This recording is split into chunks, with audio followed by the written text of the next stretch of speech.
we all ready? Yeah.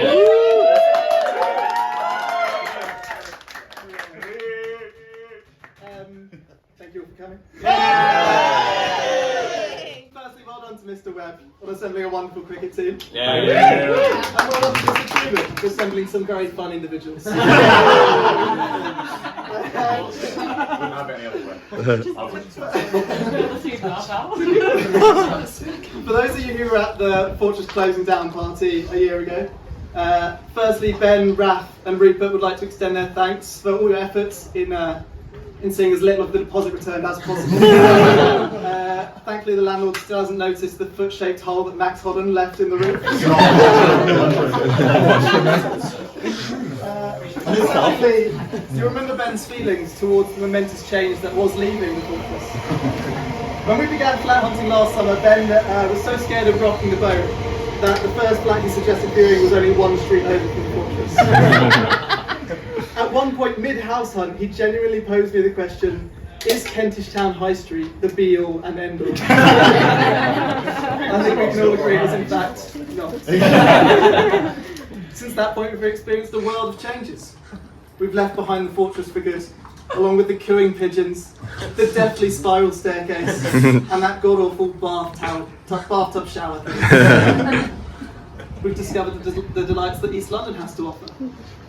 Bakeries on every corner, some of the best pub gardens in town, and the glorious markets.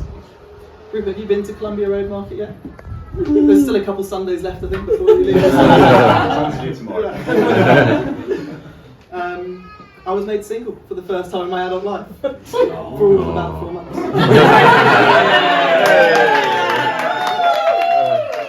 All of these are changes that I think we can all agree have been for the better. But not everyone has the same feelings towards change. And we all know that I can't actually hold an audience captive for any sustained period of time without a little help from our friends. So it's time to hear from our special guests. And today we're asking some of our beloved friends and family, how do you feel about change? Let's see what they have to say.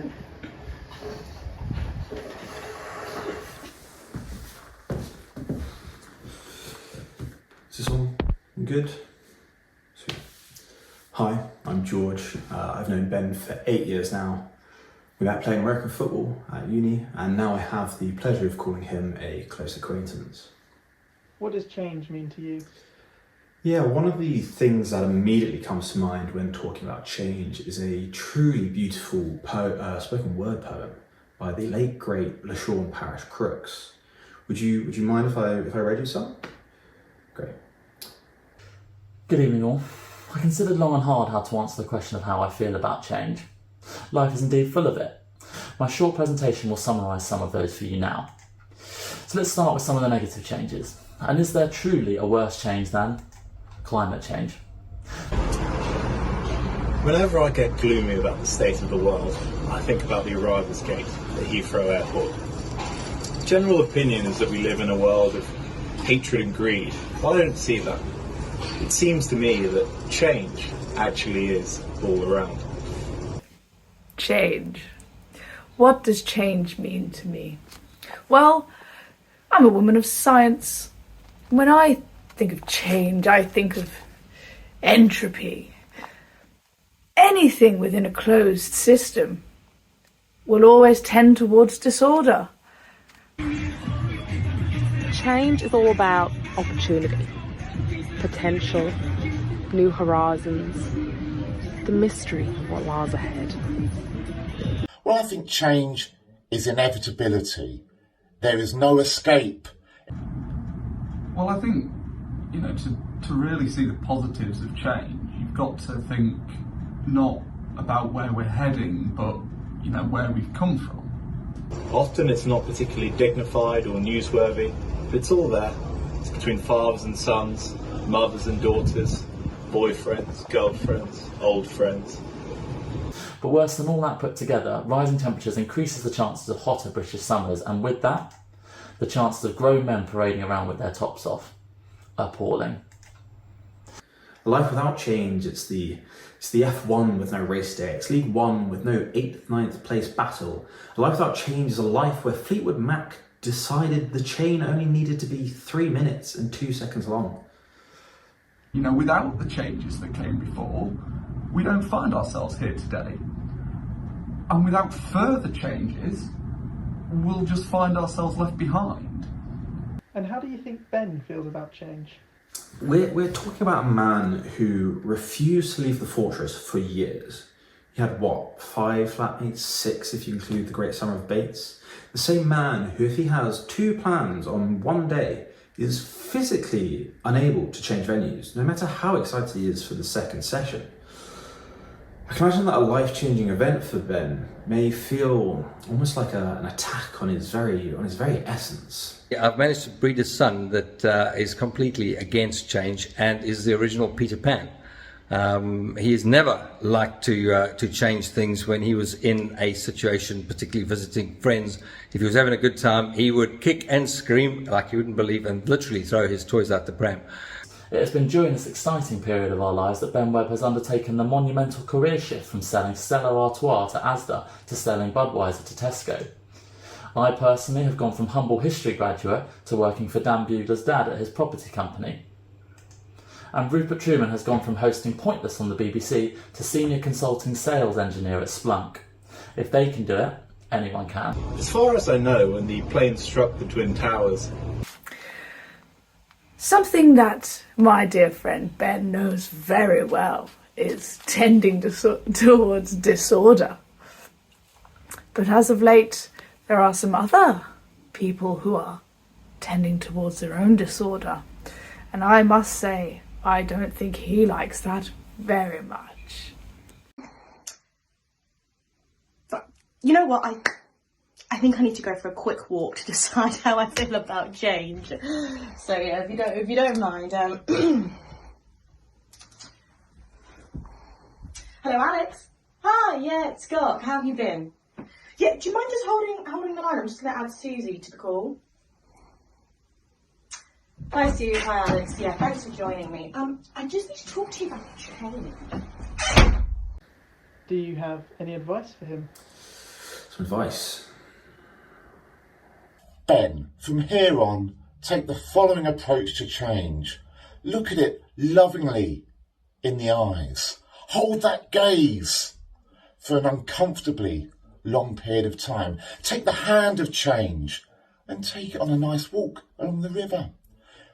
Wake up every day and give change a big cuddle. The words of the immortal Bon Jovi, the more things change, the more they stay the same. Although that's probably more my era than yours. I've got a sneaking suspicion that if you look around, change actually is all around.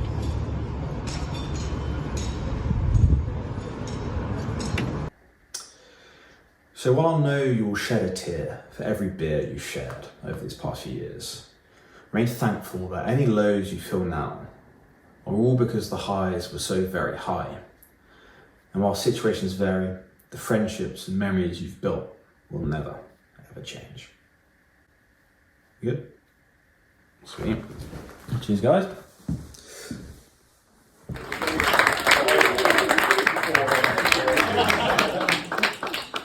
Sometimes you just walk into your own roads. Wonderful to hear from those closest to the hearts of the fisheries. But there's one person we haven't heard from yet. And that's because words alone won't do his response justice. So he's prepared us a very special live performance to convey just how he feels about change. Please welcome to the stage, Mr. Benjamin Webb.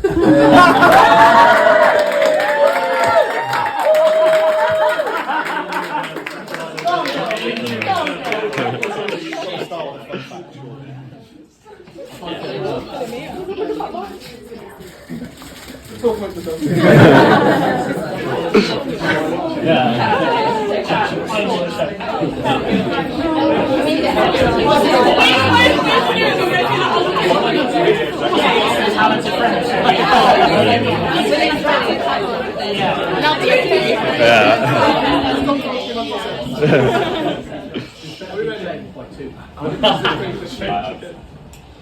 I'm ready.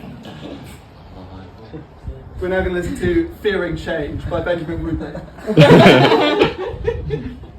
birds flying off. You know what I fear. Rearranging drawers. You know what I fear. Traveling to new shores. You know what I fear. I hate new days. I hate new days. It's a new life for me. Go on. Yeah. I'm feeling change.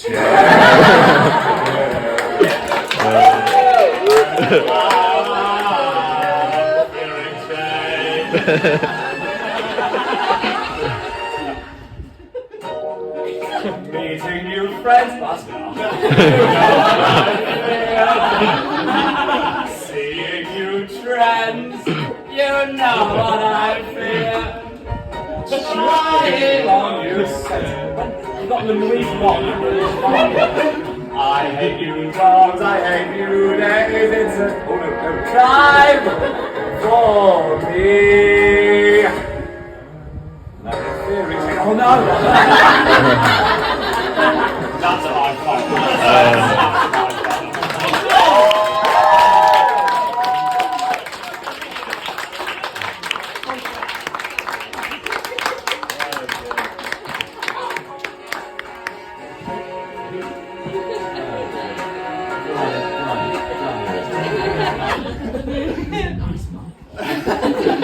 Ladies and gentlemen, what a fantastic performance.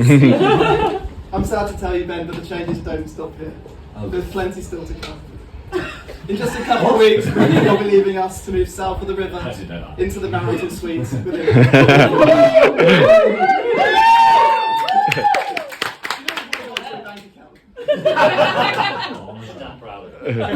the massive Rupert-shaped hole in our hearts will be filled by Miss Rhiannon Lazarado, though. And you know what that means, Ben? No more running around the house naked. It's time to cover yourself up. After all the jokes, Bates has actually gone and bought a house in Wimbledon. Place your bets now as to who you think will make more Friday night appearances in London next year. Bates from the deep south or me coming over from Scandinavia. And Bugle has a girlfriend now. Which means Ben is no longer on the top of the list for a surprise visit to the Bugler box at Vicarage Road. Ella Monroe moving to the north of England. The list goes on. But even as the world shifts around Ben, some things will never change. The fisheries remains open for business for another year. Rupert will still be sat on that sofa every Sunday evening for 7 hours of commercial freedom. At least until he falls asleep in the first quarter of the late window. And I'm back where I belong in the warm embrace of monogamy.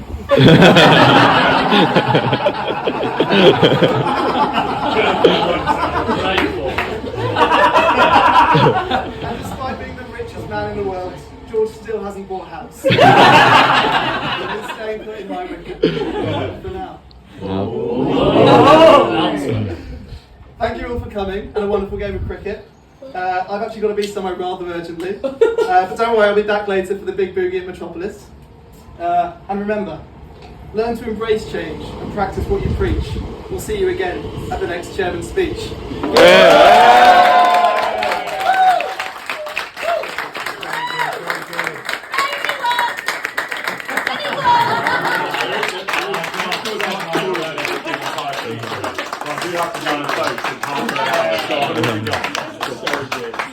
That was locked in my top 4 chairman's speech.